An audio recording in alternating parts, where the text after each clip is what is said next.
Tale of Mrs. Tiggy Winkle by Beatrix Potter. Once upon a time there was a little girl called Lucy who lived at a farm called Little Town. She was a good little girl, only she was always losing her pocket handkerchiefs. One day, little Lucy came into the farmyard crying. Oh, she did cry so. I've lost my pocket hankin, 3 hankins and a penny. Have you seen them, Tabby Kitten? The kitten went on washing her white paws. So Lucy asked a speckled hen. Sally Henny Penny, have you found 3 pocket hankins? But the speckled hen ran into a barn clucking, I go barefoot, barefoot, barefoot. And then Lucy asked Cock Robin sitting on a twig. Cock Robin looked sideways at Lucy with his bright black eye, and he flew over a stile and away. Lucy climbed upon the stile and looked up at the hill behind Little Town. A hill that goes up, up into the clouds as though it had no stop.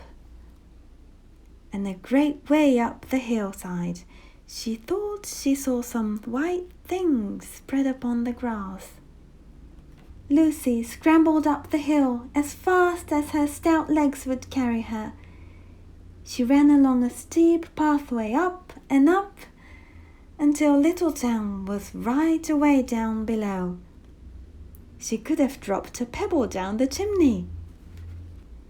Presently, she came to a spring bubbling out from the hillside. Someone had stood a tin can upon a stone to catch the water, but the water was already running over, for the can was no bigger than an egg cup. And where the sand upon the path was wet, there were footmarks of a very small person. Lucy ran on and on. The path ended under a big rock. The grass was short and green, and there were clothes. Props cut from broken stems, with lines of plaited rushes, and a heap of tiny clothespins, but no pocket handkerchiefs. But there was something else, a door, straight into the hill, and inside it someone was singing. Lily white and clean, oh, with little frills between, oh, smooth and hot, red rusty spot, never here be seen, oh. Lucy knocked once, twice, and interrupted the song. A little frightened voice called out, Who's that? Lucy opened the door. And what do you think there was inside the hill? A nice clean kitchen with a flagged floor and wooden beams, just like any other farm kitchen. Only the ceiling was so low that Lucy's head nearly touched it. And the pots and pans were small, and so was everything there. There was a nice hot stitchy smell, and at the table with an iron in her hand stood a very stout, short person, staring anxiously at Lucy. Her print gown was tucked up, and she was wearing a large apron over her striped petticoat. Her little black nose went sniffle, sniffle, snuffle, and her eyes went twinkle, twinkle, and underneath her cap where Lucy had yellow curls, that little person had prickles. "Who are you?" said Lucy. "Have you seen my pocket handkins?" The little person made a bob curtsy. "Oh, yes, if you please 'em. My name is Mrs. Tiggy Winkle. Oh, yes, if you please 'em. I'm an excellent clear starcher." And she took something out of a clothes basket and spread it on the ironing blanket. "What's that thing?" said Lucy. "That's not my pocket handkin." "Oh, no, if you please 'em. That's a little scarlet waistcoat belonging to Cock Robin." And she ironed it and folded it and put it on one side. Then she took something else off her clothes horse. "That isn't my pinny," said Lucy. "Oh, no, if you please 'em. That's a damask tablecloth belonging to Jenny Wren. Look how it's stained with currant wine. It's very bad to wash," said Mrs. Tiggywinkle. Mrs. Tiggywinkle's nose went sniffle, sniffle, snuffle, and her eyes went twinkle, twinkle, and she fetched another hot iron from the fire. "There's one of my pocket handkins!" cried Lucy, "and there's my pinny!" Mrs. Tiggywinkle ironed it and goffered it and shook out the frills. "Oh, that is lovely," said Lucy. "And what are those long yellow things with fingers like gloves?" "Oh, that's a pair of stockings belonging to Sally Henny Penny. Look how she's worn the heels out with scratching in the yard. She'll very soon go barefoot," said Mrs. Tiggywinkle.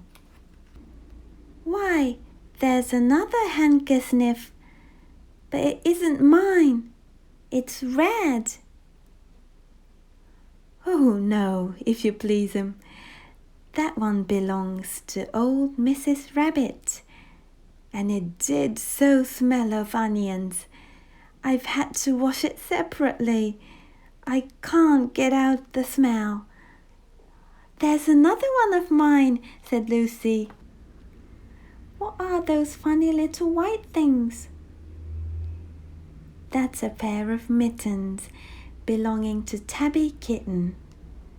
I only have to iron them. She washes them herself." "That's my last pocket handkin," said Lucy. "And what are you dipping into the basin of starch?" "They're little dirty shirt fronts belonging to Tom Titmouse. Most terrible particular," said Mrs. Tiggywinkle. "Now I've finished my ironing. I'm going to air some clothes." "What are these dear soft fluffy things?" said Lucy. "Oh, those are woolly coats belonging to the little lambs at Shelgyle." "Will their jackets take off?" asked Lucy. "Oh, yes, if you please 'em. Look at the sheep mark on the shoulder, and here's one marked for Gatesgarth and 3 that come from Littletown. They're always marked at washing," said Mrs. Tiggywinkle.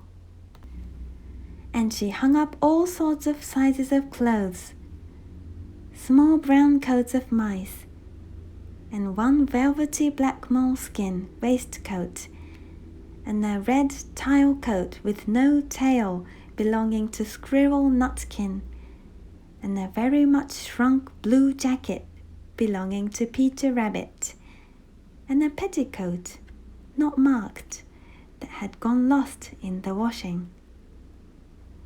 And at last the basket was empty.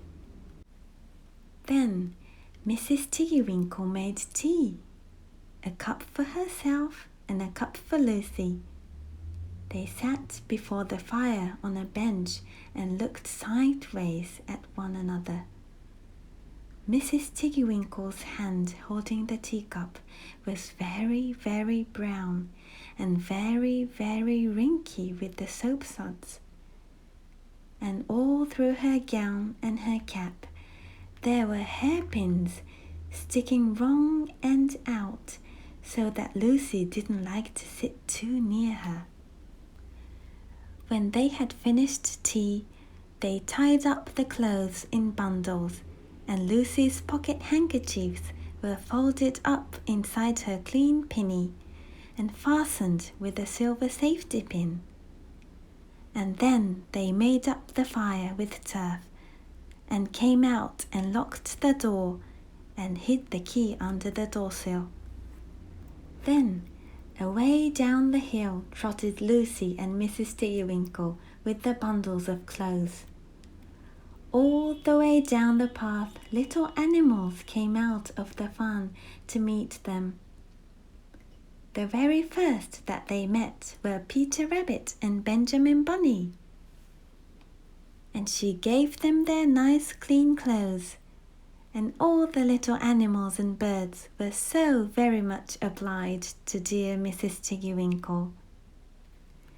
So that at the bottom of the hill, and they came to the stile, there was nothing left to carry except Lucy's one little bundle. Lucy scrambled up the stile with the bundle in her hand, and then she turned to say good night and to thank the washerwoman. But what a very odd thing! Mrs. Tiggy Winkle had not waited either for thanks or for the washing bill. She was running up the hill, and where was her white frilled cap, and her shawl, and her gown, and her petticoat? And how small she had grown, and how brown, and covered with prickles! Why, Mrs. Tiggy Winkle was nothing but a hedgehog. Now some people say that little Lucy had been asleep upon the stile. But then how could she have found 3 clean pocket handkins and a penny, pinned with a silver safety pin? And besides, I have seen that door into the back of the hill called Cat Bells. And besides, I am very well acquainted with dear Mrs. Tiggy Winkle. The end.